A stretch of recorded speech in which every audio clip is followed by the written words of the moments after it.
Hi, I'm Karen from Specially for Cats and welcome to our latest Hints and Tips video. Now this video is all about what happens when you take your cat for a routine check to your vets. Now we're here at our local vets, which is Daisy Street Veterinary Centre in Blackburn, and we're with Sam, and Sam's one of the vets here. Now if you're anything like us, you do bring your cats in for regular checks, but I'm never actually certain what exactly it is that a vet's looking for when they do an examination. So we thought it would be really interesting to find out exactly what it is that a vet gets up to.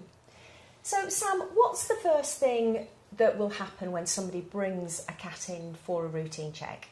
Well, here at Daisy Street, our nurses are the first to contact our clients. They call the client and their pet through to the consult room. There they will ask them a few questions, the reason for the visit, any concerns that the client has, and whilst they're doing that they'll also be getting the cat out of the basket, and we routinely weigh the cats first of all. And why do you weigh the cats? What's the weight check for? Several different reasons. Weight changes are very important in cats, whether it be a young kitten, monitoring that they are growing correctly into adulthood, or sort of for the middle-aged cat, checking that they're not becoming a little bit overweight. And then certain diseases as well affect the weight of the cat, so knowing whether there's been a loss or a gain is very important and useful knowledge. Absolutely. So what sort of questions would the nurse ask?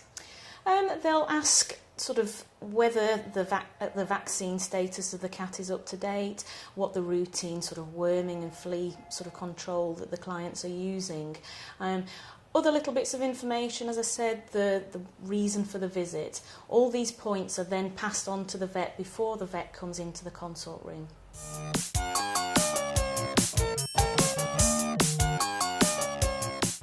So Sam, what happens once you, the vet, come into the consulting room? Well, obviously we'll have discussed any relevant problems, okay, and I'll discuss those a little bit more and ask any questions that need to be asked. However, if it's just a routine consultation, then I will start to examine the cat, and I tend to do that in a regular way so that I tend not to miss any points, and make sure that it's a thorough examination.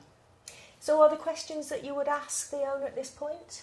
Yes, I like to know sort of basic healthcare information, things like the vaccine status of the cat, worming history, flea treatment history, what products are used. It just gives me a general picture of the care for the cat.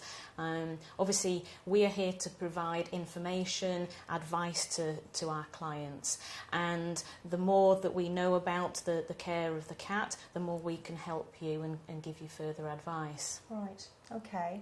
Well, we've brought Ted, our cat, along today as a willing or perhaps unwilling volunteer. So perhaps if we can do an examination of Ted and hopefully he's fit and well. Yeah.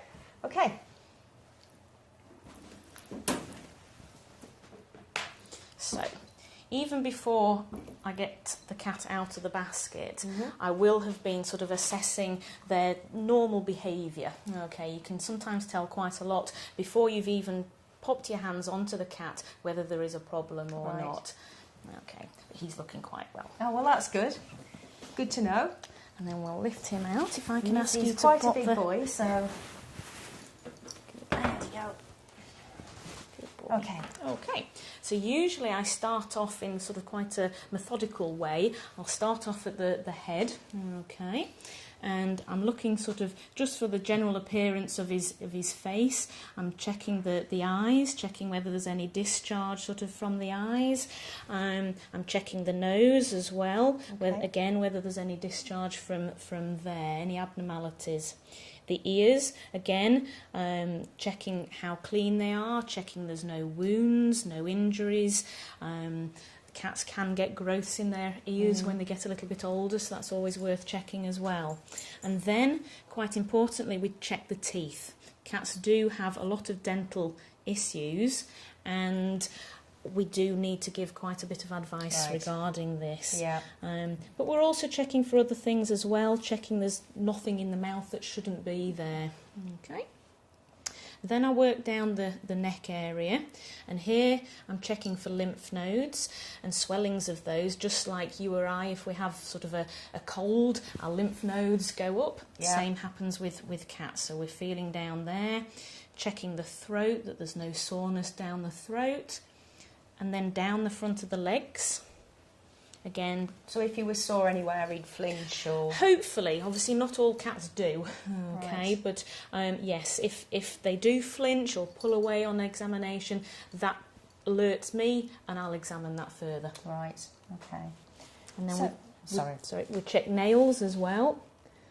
Clipping nails is quite a common thing that people ask us to do. Yes, so they don't wreck your furniture. Absolutely. And then we work further back. I then feel in the cat's abdomen here. It may look to you as though I'm just giving him a gentle massage, but actually I'm feeling for internal organs, so checking liver size, checking kidneys. Kidneys do vary in position quite a bit from cat to cat, but their size and whether they're nice and smooth can give me a lot of information as to how the kidneys are performing, okay, in that cat.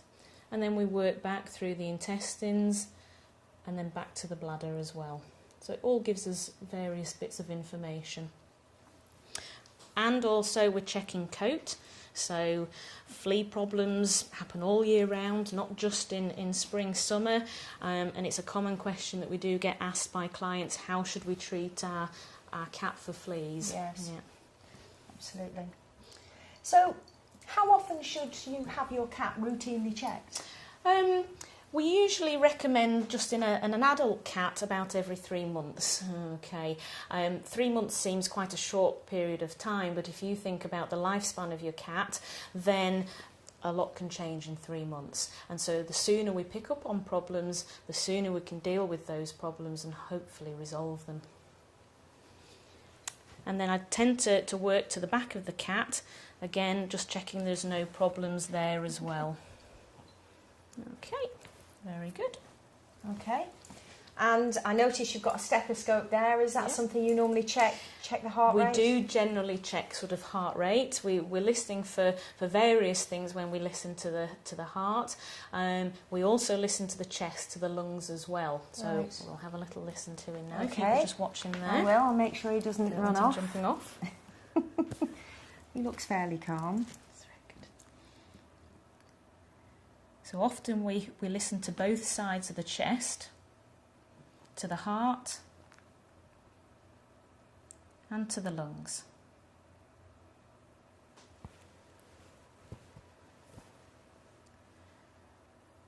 And sometimes during this procedure you'll see us feel under the cat's back leg as well. We're also checking the pulse quality and whether that matches with the heart at the same time. Right, okay. Good. So if you've got any concerns about your cat, I mean, is now a good time to ask your vet? Absolutely, yeah. Now's an ideal time because if you have noticed a problem at home, which may not be noticeable here in the consult room, then now is the ideal time to discuss it so that therefore I can then focus on that problem and try and find, what the problem really is. Okay, well that was really useful. Thank you, Sam. I'm glad it seems like Ted's got a great bill of health, clean bill of health. So, hope you found that useful too. And if you've got any comments or any feedback that you'd like to give us, we'd love to hear from you. Or if you've got any stories about your own cat and visits to the vet, you can contact us a number of ways. You can either contact us by email, on Facebook, or via Twitter. So thank you very much for watching, and until next time.